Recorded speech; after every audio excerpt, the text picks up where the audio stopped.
अरे पिता तुल्य चाचा जी श्री सुरेंद्र नाथ तिवारी का मैं हार्दिक अभिनंदन करता हूँ और बहुत धन्यवाद देता हूँ उनको और उनके पूरे टीम को जो इस तरह का एक प्रोग्राम ऑर्गेनाइज किए हैं जिससे सुदूर इलाके में भी रह रहे बच्चे सब चीज के बारे में आने वाले करियर के बारे में जान पाएंगे, अपना करियर चुन पाएंगे। और हमें बड़ा खुशी हुई इसमें मुझे आमंत्रित किया गया। बच्चे लोग मेरी बात सुन पा रहे होंगे, मुझे उम्मीद है। Yes sir. तो यस सर। अच्छा अच्छा, भास्कर सुन पा रहे हैं, पीयूष भी सुन पा रहे हैं। तो आज हम लोग जो बात करेंगे वो बी फार्म पे बात करेंगे। बी फार्म जो होता है वो बैचलर ऑफ फार्मेसी कहते हैं। ये 4 ईयर डिग्री कोर्स होता है।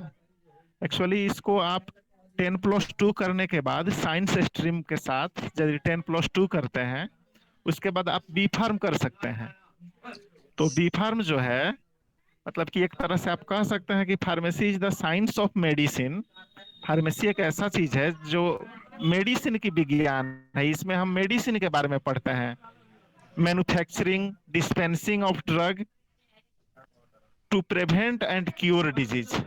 मतलब कि किसी भी रोग के, किसी भी बीमारी को रोकथाम के लिए और ठीक करने के लिए जो दवा दी जाती है और उस दवा को जो बनाया बनाया जाता है वह फार्मासिस्ट के द्वारा बनाया जाता है। तो इसमें मेनली हमें मेडिसिन की मैन्युफैक्चरिंग सबसे पहले जानना पड़ता है। फार्मेसी में जब जाइएगा पढ़िएगा तो इसमें हम लोग देखते हैं कि source of medicine Sonu ji, यानी दवा की। जी सोनू, एक मिनट, एक मिनट, जरा सा आप अपने बारे में बता दें, अपने करियर अच्छा के अच्छा। बारे में, और अभी क्या कर रहे हैं, पहले कहाँ कहाँ किया है, और उसके बाद ये जो स्लाइड्स हैं उसके मुताबिक जी चलेंगे तो एक क्रम रहेगा, एक ऑर्गेनाइजेशन रहेगा। हाँ? जी श्योर। हाँ, तो अपने बारे में बताएं। मेरा नाम डॉक्टर मनमोहन है और मैं बेसिकली छपरा बहास पूर्वी चंपारण बिहार से हूँ। और मैंने भी बी फार्म किया है। मैंने B pharm Orissa JE qualify करने के बाद उड़ीसा में एडमिशन लिया। मेरे कॉलेज का नाम Kanak Manjari institute of pharmaceutical sciences and research था। तो मैंने बी फार्म करने के बाद पीएनजी प्रोक्टर एंड गैम्बल जो अमेरिका बेस्ड कंपनी है उस कंपनी से अपना करियर की शुरुआत किया। और उसमें 1 ईयर मैंने अपना नौकरी किया। देन मेरी सिलेक्शन अरिस्टो के लिए हो गई। अरिस्टो में मैंने 2 साल जॉब किया R&D सेक्शन में, रिसर्च एंड डेवलपमेंट सेक्शन में, जहाँ पे नए नए मॉलिक्यूल्स की, नए नए दवाइयों की इन्वेंशन होती थी। और जो मॉलिक्यूल की इन्वेंशन होती थी उसको किस फॉर्म में बनाया जाए, टेबलेट फॉर्म में कैसे बनाएंगे, इंजेक्शन फॉर्म में कैसे बनाएंगे, इन सब तमाम तरह की चीजें हम लोग स्टडी करते थे, उसको इम्प्लीमेंट करते थे। देन 2015 में गवर्नमेंट वैकेंसी आई और as a pharmacist Bihar government में मैं पोस्टेड हूँ अभी। और एक बहुत अच्छी चीज है कि जो बी फार्म कर किए हैं वे एमडी भी कर सकते हैं। नेचुरोपैथी में, एक्यूप्रेशर एंड योगा में, योगा एंड रिहैबिलिटेशन में, ट्रेडिशनल मेडिसिन में, अल्टरनेटिव मेडिसिन में। तो हमने योगा में और एक्यूप्रेशर में एमडी किया है। और फिलहाल अपने घर के पास ही पोस्टेड हूँ और इत्तेफाक से अभी अपने क्लिनिक में हूँ। मेरे सामने पेशेंट्स भी हैं, 4-5 पेशेंट्स हैं, ड्रिप वगैरह लगा है, उनको सलाइन चढ़ रहा है। और मैं क्लिनिक से ही आप लोगों से बात कर पा रहा हूँ। तो बहुत ही कुल मिला के ब्राइट फ्यूचर है फार्मेसी का। बहुत अच्छे, बहुत अच्छे। और शिव कुमार जी, आप आगे बढ़ाएं, अगर दूसरा वाला स्लाइड। हाँ, यहाँ से शुरू करते हैं। और जैसे कि आप सभी को स्लाइड पे दिख रहा होगा कि डिफिनीशन ऑफ फार्मेसी की फार्मेसी एक्चुअली है क्या।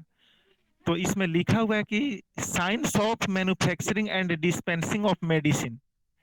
यानी जो मेडिसिन है उसको टेबलेट फॉर्म में कैसे बनाते हैं, उसी दवा को इंजेक्शन में फॉर्म में बनाना हो तो कैसे बनाएंगे, उसी को सिरप फॉर्म में बनाना हो यानी लिक्विड में तो कैसे बनाएंगे।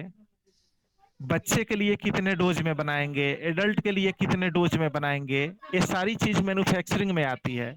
इसके साथ साथ उस दवा की गुणवत्ता देखते हैं हम कि किस तरह से बनाएं कि उसकी क्वालिटी अच्छी होगी, वह दवा स्टेबल होगा, उसका साइड इफेक्ट्स कम होगा।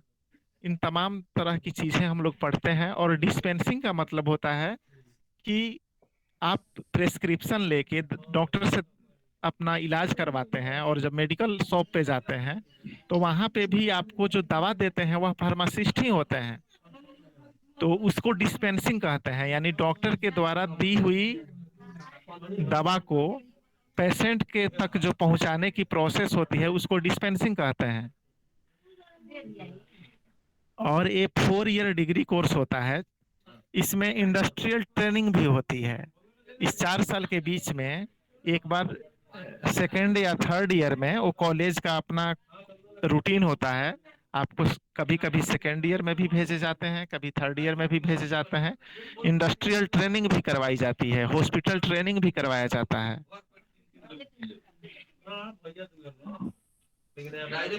तो यह 4 ईयर डिग्री कोर्स है। और जनरली इसका फी जो है अलग अलग है। जैसे गवर्नमेंट यूनिवर्सिटी में आप एडमिशन लेते हैं तो 20-25 हज़ार रुपया में ही हो जाता है, लेकिन मैंने 40 हज़ार रुपया एनालाइज किया है सारी स्टडी करने के बाद। तो प्राइवेट कॉलेज में भी यदि आप जाते हैं तो 40 हज़ार रुपये से लेके मैक्सिमम 1,25,000 रुपया तक का ईयरली लगता है। और इसका एग्जाम जो होता है वो 6 महीने पे होता है, जिसको सेमेस्टर वाइज एग्जाम कहते हैं। इसमें 8 सेमेस्टर होते हैं। पहले फर्स्ट सेमेस्टर की एग्जाम होगी, then second, third, fourth, fifth, sixth, seventh, finally 8। उसके बाद आपको डिग्री मिलती है। और कैंपस प्लेसमेंट भी होती है। यदि आप अच्छे कॉलेज में एडमिशन लेते हैं तो वहाँ पे कंपनियां आती हैं। एक सेमिनार की तरह होता है, कंपनी के पास आप जाएंगे, सेमिनार में शामिल होंगे, आपका इंटरव्यू होगा, और मे बी मैक्सिमम चांसेस रहता है कि आपका कॉलेज से ही प्लेसमेंट हो जाए।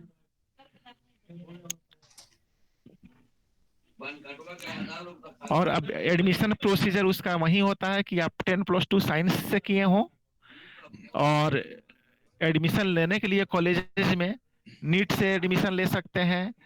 कॉलेजेस खुद अपना एग्जाम कंडक्ट करती है। कॉलेज यूनिवर्सिटी जो है वो अपना खुद का एग्जाम कंडक्ट करती है, वो भी एग्जाम आप दे सकते हैं।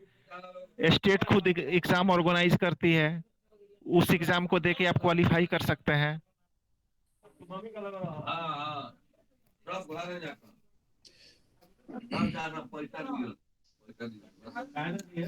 अब हम बात करते हैं कि एम्प्लॉयमेंट सेक्टर की, पढ़ने के बाद आखिर हमें जॉब कहाँ मिलेगी। पढ़ते तो हम इसीलिए हैं कि जॉब मिले। तो सबसे पहले गवर्नमेंट में बात करें तो गवर्नमेंट सेक्टर में बहुत सारे डिपार्टमेंट्स हैं। जैसे डिफेंस सेक्टर है, रेलवे है, इसमें फार्मासिस्ट की रिक्वायरमेंट होती है, रिक्रूटमेंट होती है। गवर्नमेंट में डिफेंस में भी होता है, रेलवे में भी होता है। और स्टेट गवर्नमेंट जो स्टेट हॉस्पिटल्स होते हैं उसमें होता है।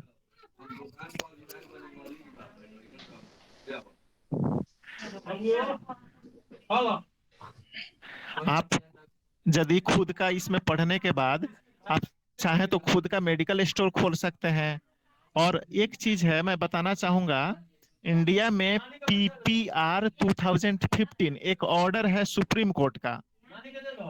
ये नई चीज है, मैं आप लोगों को बताना चाहूंगा कि PPR 2015 PPR इसलिए 2015 है कि इसका ऑर्डर 2015 में आया था। और सुप्रीम कोर्ट का कहना है कि जो फार्मासिस्ट है, चूंकि उसने सोर्स ऑफ मेडिसिन वो जानता है, मैन्युफैक्चरिंग प्रोसेस जानता है, ड्रग का यूज जानता है। ड्रग्स यानी मेडिसिन को ड्रग्स भी कहते हैं, वह साल्ट कहते हैं। मेडिसिन का मतलब कि एक कंप्लीट दवा और उसमें जो पड़ी रहती है, जो इंग्रेडिएंट रहता है, उसको साल्ट्स और ड्रग्स कहते हैं। अभी देखिए ना, वो वीडियो कॉन्फ्रेंसिंग में है। क्या 1 मिनट में माफी चाहूंगा आप लोगों से, 1 मिनट। क्या है इस पेशेंट का, क्या हाल चाल है? अभी थोड़ा देर रुकना पड़ेगा। 2015 के बारे में मैं बता रहा था। तो इसमें जो गवर्नमेंट है, स्टेट गवर्नमेंट भी, और कोर्ट का आदेश है कि जो बी फार्म किए हैं वे MBBS otherwise higher than MBBS के अंडर में 6 महीने का यदि ट्रेनिंग कर लेते हैं तो वे प्राइमरी ट्रीटमेंट कर सकते हैं। जो बी फार्म किए हुए बच्चे हैं, बच्चियां हैं, वे बी फार्म करने के बाद अपना खुद का मेडिकल स्टोर खोल के प्राथमिक चिकित्सा दे सकती हैं या दे सकते हैं। तो ये भी एक बहुत अच्छी चीज है। और आप फॉरेन वगैरह में जाएंगे, यूरोपियन कंट्री में, वहां पे भी फार्मासिस्ट का बहुत अच्छा स्कोप है। जिस तरह डॉक्टर्स को जितना सैलरी मिलता है, जो प्रेस्टीज मिलता है, ठीक उतना ही या उससे ज्यादा फार्मासिस्ट को मिलता है। और आप इसमें मेडिकल इंडस्ट्री, अपना मेडिसिन शॉप के साथ साथ मेडिकल इंडस्ट्री भी खोल सकते हैं, मेडिसिन इंडस्ट्री खोल सकते हैं।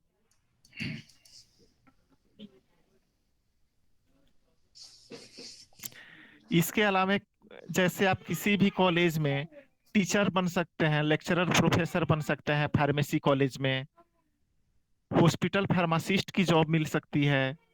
सारे हॉस्पिटल्स में जो है फार्मासिस्ट की रिक्वायरमेंट होती है, तो एज ए फार्मासिस्ट आप वहाँ पे रिक्रूट हो सकते हैं। और एक बहुत अच्छी चीज है ड्रग इंस्पेक्टर। ड्रग इंस्पेक्टर एक ऐसा पर्सनालिटी होता है, गवर्नमेंट द्वारा अथॉरिटी होता है, जो कि जिला में एक पद होता है, एक सीट होता है। तो ये लोग क्लास 1 के अधिकारी में आते हैं। और ड्रग इंस्पेक्टर वही बन सकता है जो बी फार्म किया हुआ हो। उसके लिए एग्जाम देना पड़ता है, आप एग्जाम क्वालिफाई करेंगे और ड्रग इंस्पेक्टर बनेंगे तो आपको एक डिस्ट्रिक्ट के अंदर में दवा सही तरीके से वितरण हो, सही तरीके से बिके, मरीज तक सही दवा, उचित दवा पहुंचे, इन सब चीज की देख रेख, दवा दुकान जो है वह अनियमितता ना करें, rule and regulation, pharmacy act 1940 जो बना है, ड्रग एक्ट 1940, उसके तहत दवा का वितरण हो, दवा मरीज तक पहुंचे, इन सब की देख रेख, बहुत सारी रेस्पॉन्सिबिलिटीज रहती हैं ड्रग इंस्पेक्टर पे और बड़ा रॉयल जॉब होता है। तो इन सब जॉब भी आप गवर्नमेंट में मिल सकता है आपको। यदि आप मेडिसिन कंपनी की बात करें तो उसमें बहुत सारा स्कोप है। अभी ऐसा है कि मतलब कि आप बी फार्म करने के बाद किसी बच्चे को बेरोजगार नहीं देख सकते हैं, कारण कि बहुत सारी जॉब अपॉर्चुनिटी है। मेडिसिन इंडस्ट्री में आप जाएंगे तो वहां पे भी 2-3 डिपार्टमेंट होता है। 2-3 डिपार्टमेंट होता है, जैसे एक क्यूए डिपार्टमेंट होता है QA, Q for quality, A for assurance. QA department में बी फार्म करने के बाद यदि आप जॉब करते हैं तो आपकी रेस्पॉन्सिबिलिटी रहती है कि जो दवा बन रहा है वह सही दवा बन रही है, वह गुणवत्ता से बन रही है, जो उसके लिए आइडियल प्रोसेस है उस प्रोसेस से बन रही है। हर चीज का एक आइडियल प्रोसेस होता है, उसको बीएमआर कहते हैं, बीपीआर कहते हैं। फार्माकोपिया होता है गाइडलाइन के लिए, दवा बनाने के लिए फार्माकोपिया होता है कि कैसे बनाना है। तो अकॉर्डिंग टू फार्माकोपिया मेडिसिन बन रहे हैं कि नहीं, वही चीज देखना होता है। क्यूए डिपार्टमेंट में इस चीज को आप देखेंगे। एक अनदर डिपार्टमेंट होता है क्यूसी, क्वालिटी कंट्रोल डिपार्टमेंट, यानी जो दवा बन गई अब उसको लैब में परीक्षण किया जाता है कि जो दवा बनी है वो सही में, जैसे मान लीजिए उदाहरण के तौर पे पैरासीटामोल आप लोग नाम सुने होंगे। तो पैरासीटामोल जो है यदि 500 mg की बनी है तो वह लैब में जांच होती है कि ये वाकई 500 mg है या 300 mg है या 600 mg है। यदि कंपनी 500 mg की बना रही है तो यह 500 mg ही होना चाहिए। उसकी कुछ लिमिट्स होती है, उस लिमिट्स को के अंडर में हो, ठीक है। तो इंडियन फार्माकोपिया उसकी लिमिट्स दी होती है कि थोड़ा सा 19-20 यदि होता है तो उतना वैल्यू उसका रेंज है। लेकिन ऐसा नहीं है कि 500 mg की मेडिसिन बनाए तो वह 300 mg ही हो या 600 mg हो जाए। तो यह गुणवत्ता जो चेक करते हैं, जो दवा की क्वालिटी चेक करते हैं लैब में, वह क्वालिटी कंट्रोल डिपार्टमेंट का होता है। उसको क्वालिटी कंट्रोल एसोसिएट्स भी कहते हैं। एक दूसरी चीज मैं बता रहा हूं आप लोगों को, क्लिनिकल रिसर्च एसोसिएट। जैसे न्यू मेडिसिन जब भी आते हैं तो उनका क्लिनिकल ट्रायल होता है लैब में। जो जो भी साइंटिस्ट, डॉक्टर, फार्मासिस्ट मिलके जब नए मॉलिक्यूल्स की खोज करते हैं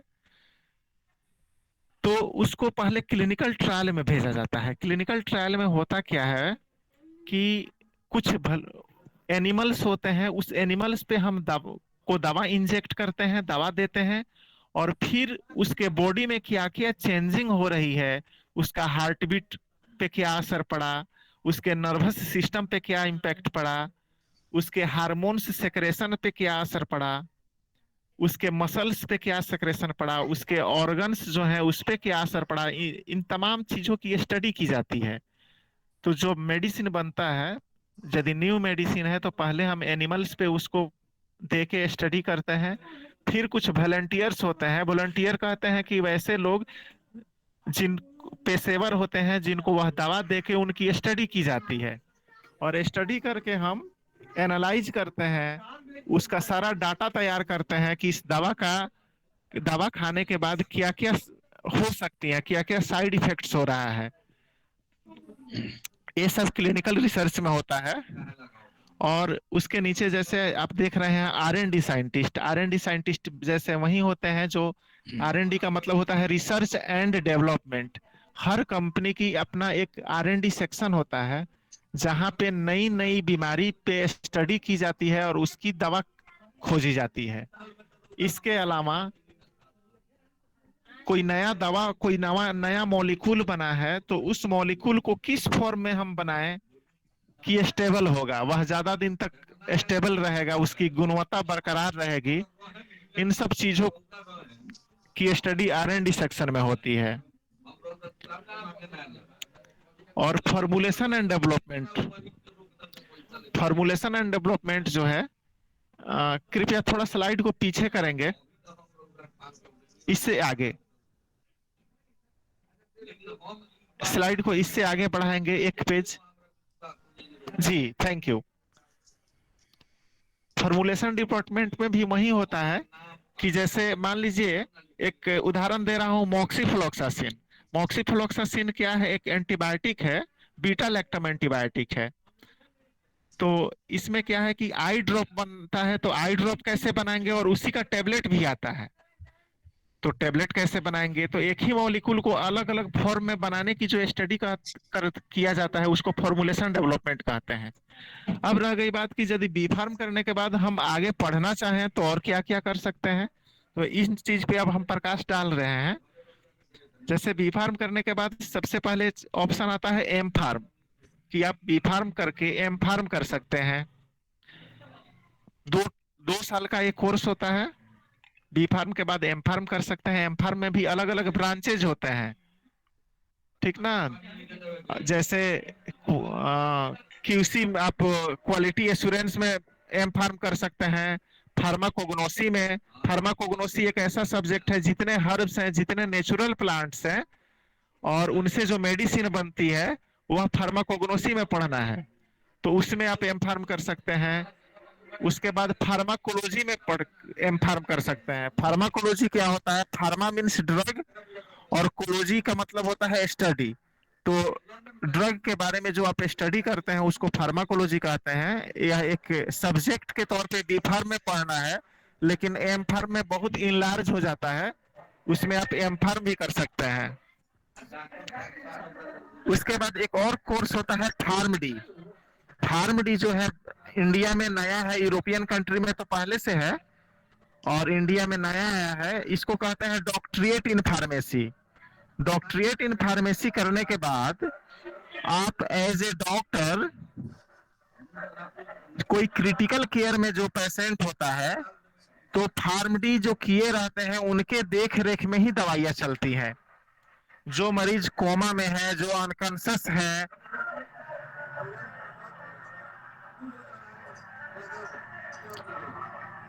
तो क्रिटिकल केयर में जो पेशेंट्स होते हैं उनकी जो ट्रीटमेंट होती है वह फार्म डी के अंडर में देख रेख में किया जाता है। तो फार्म डी भी बहुत बेहतरीन चीज है। यह अपने आप में एमबीबीएस करने के बाद एमडी जो करते हैं उसके इक्विवेलेंट फार्म डी होता है। यह बी फार्म करने के बाद 3 ईयर लगता है, और यदि आप एम फार्म करने के बाद करते हैं फार्म डी तो 2 साल लगता है।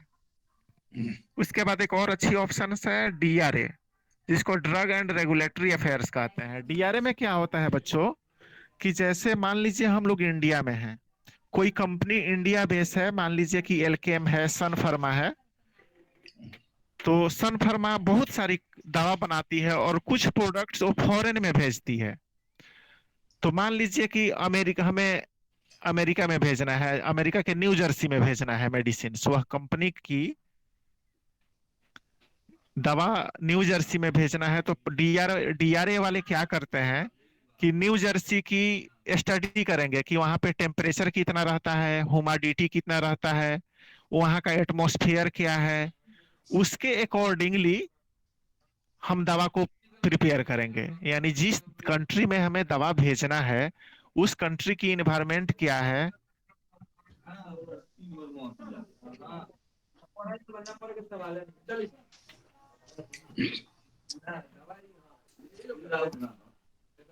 वो डीआरए वाले करते हैं और डीआरए वाले के देख रेख में बनेंगी और तब वहां पे दवाइयाँ जाएंगी, मेडिसिन वहां पे पहुंचेंगी।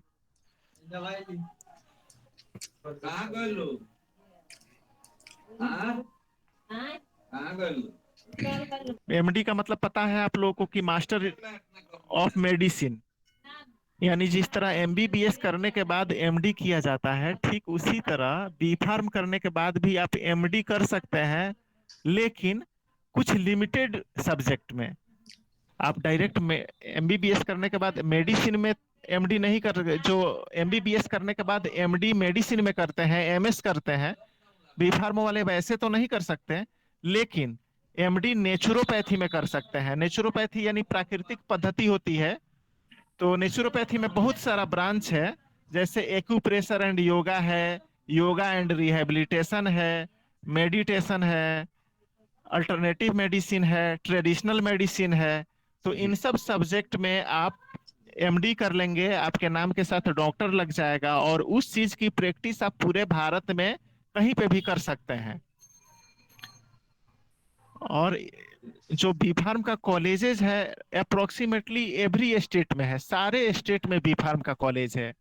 आप जिस स्टेट में भी हैं वहां पे फार्मेसी कॉलेज गूगल में डालिएगा कि फार्मेसी कॉलेज और अपने स्टेट का नाम डालिएगा, सारी लिस्ट खुल जाएंगी। और इसके अलावा यदि बी फार्म से रिलेटेड किसी तरह की कोई क्वेरी होगी तो मैं नंबर शेयर करूंगा अपना। आप लोग एडमिशन से संबंधित, कोर्स से संबंधित किसी तरह का कोई भी बात होगा तो आप लोग हमसे बेझिझक पूछ सकते हैं। और यदि अभी आप लोगों का कोई क्वेश्चन, हाँ, 10+2 करने के बाद एंट्रेंस एग्जाम देना पड़ता है। आप नीट का फॉर्म फिलअप करेंगे, यदि अच्छा स्कोर आया तो आपको एमबीबीएस मिल जाएगा, बीएमएस मिल जाएगा। और अदरवाइज आपके सामने उस टाइम ऑप्शन से रहेंगी कि आप बी फार्म में भी एडमिशन ले लें, पहली चीज। दूसरी चीज कि आपका जो भी स्टेट है और जहाँ जो फार्मेसी कॉलेज है वहां पे वे सेल्फ एग्जाम भी कंडक्ट करते हैं। कॉलेज और यूनिवर्सिटी वाले भी अपना एग्जाम कंडक्ट करते हैं। वो फॉर्म फिलअप करना होगा और क्वालिफाई करने के बाद आपका एडमिशन हो जाएगा। उसके लिए प्रोसेस क्या होगा सर, कैसे का? आप फॉर्म फिलअप करने की प्रोसेस पूछ रहे हैं? ये कॉलेज से सर या यूनिवर्सिटी से कैसे, माने उसका प्रोसेस कैसे होगा, माने कहाँ पे कैसे जान? आप जहाँ पे भी हैं वहाँ पे फार्मेसी कॉलेज सर्च करेंगे। यस। वहाँ पे बहुत सारी यूनिवर्सिटी होगी, ठीक है। Yes yes. तो यूनिवर्सिटी का कांटेक्ट नंबर वगैरह आपको मिल जाएगा। यस। वो आप फोन पे पूछ लेंगे। और जनरली इसका एग्जाम जो होता है मई में होता है, एंट्रेंस एग्जाम। यस। कॉलेज जो एग्जाम कंडक्ट करती है एडमिशन के लिए वह मई में एग्जाम लेती है। यस। तो मई में आप कॉलेज से संपर्क करके उसका फॉर्म फिलअप कर देंगे और जो निश्चित तिथि होगी उस दिन आप एग्जाम में प्रिपेयर होंगे और फिर आपका एडमिशन होगा। तो सोनू जी, बच्चे बहुत यहाँ बिहार के हैं और महाराष्ट्र के हैं जी। तो हमारे पूछने का मतलब था कि बिहार में कौन कौन कॉलेजेस हैं ऐसे जो खुद का इम्तिहान कंडक्ट करते हैं? बिहार में तो नीट से एडमिशन होता ही है। उसके बाद पटना कॉलेज ऑफ फार्मेसी है जो पटना में है। एमआईटी मुजफ्फरपुर में भी बी फार्म के लिए सीट्स हैं। उसके बाद मोतिहारी में भी दो कॉलेज हैं। और पटना में लगभग 7 कॉलेज हैं फार्मेसी के। बिहार के बच्चों के लिए एक अच्छी बात यह है कि जो कैपिटल है बिहार की राजधानी है पटना, वहाँ पे 7-8 कॉलेजेस हैं और अच्छे अच्छे कॉलेजेस हैं। अच्छा, तो कॉलेज में डायरेक्ट जाना है, फॉर्म फिलअप कर मई में जाना है। मई के टाइम में, अप्रैल से मई में जाना है और वहाँ एग्जाम के लिए, इंट्रेंस एग्जाम के लिए फॉर्म फिलअप करना है। और कॉलेज डेट डिटरमाइन करती है कि किस दिन टेस्ट होगा, और उपयुक्त तिथि को टेस्ट एग्जाम में अपीयर होना है और क्वालिफाई करके एडमिशन ले लेना है। सर मेरा एक सवाल था, नेगेटिव एग्जाम जो रहता है उसमें नेगेटिव नंबर का भी रहता है? देखिए हर्ष बोल रहे हैं ना आप? Yes sir. एक्चुअली जो कॉलेज की एग्जाम कंडक्ट करती है, जो यूनिवर्सिटी एग्जाम कंडक्ट करती है, वो डिपेंड करता है कि कौन सी स्टेट करती है। जैसे मैंने उड़ीसा जेई में था, उड़ीसा जेई हमने क्वालिफाई किया था तो उसमें निगेटिव मार्किंग थी। लेकिन बिहार में जो एग्जाम्स होते हैं उसमें निगेटिव मार्किंग नहीं है। बी फार्म के एंट्रेंस के लिए जो एग्जाम होता है उसमें निगेटिव मार्किंग नहीं होती है। लेकिन किसी किसी स्टेट में निगेटिव मार्किंग भी होती है, तो वह आपको फॉर्म भरने के टाइम में पता चल जाएगा।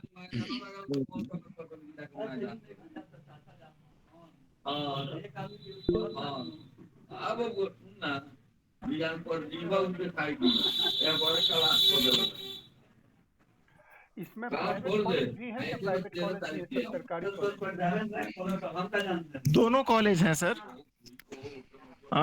बिहार में गवर्नमेंट कॉलेज भी हैं और प्राइवेट कॉलेज भी हैं। हालांकि दुख की बात है कि गवर्नमेंट कॉलेज कम है यहाँ पे, लेकिन सरकार ने अभी 15 नए फार्मेसी कॉलेज खोलने की घोषणा की है। यहाँ के जो स्वास्थ्य मंत्री हैं माननीय मंगल पांडे, तो उनका फार्मेसी पे बहुत ध्यान है। और 15 नए गवर्नमेंट कॉलेज खोलने के लिए उन्होंने अनुशंसा किया है और काम स्टार्ट भी हो चुका है। अब जितना जल्दी कॉलेज की मान्यता मिल जाए। लेकिन यहाँ पे बिहार में 3 गवर्नमेंट कॉलेज हैं और बाकी प्राइवेट कॉलेज हैं। और महाराष्ट्र में भी कुछ गवर्नमेंट कॉलेज हैं और प्राइवेट कॉलेज भी बहुत सारे हैं। और किसी को कोई प्रश्न है? सोनू जी कि बच्चे जो नीट का इम्तिहान देते हैं जी, मुझे पता है कि कोई स्टैंडर्ड नंबर नहीं होगा, लेकिन आपके क्या चाहिए फार्मेसी में जाने के लिए? एट लीस्ट 250 नंबर भी आ जाता है तो एडमिशन हो जाएगा। अच्छा।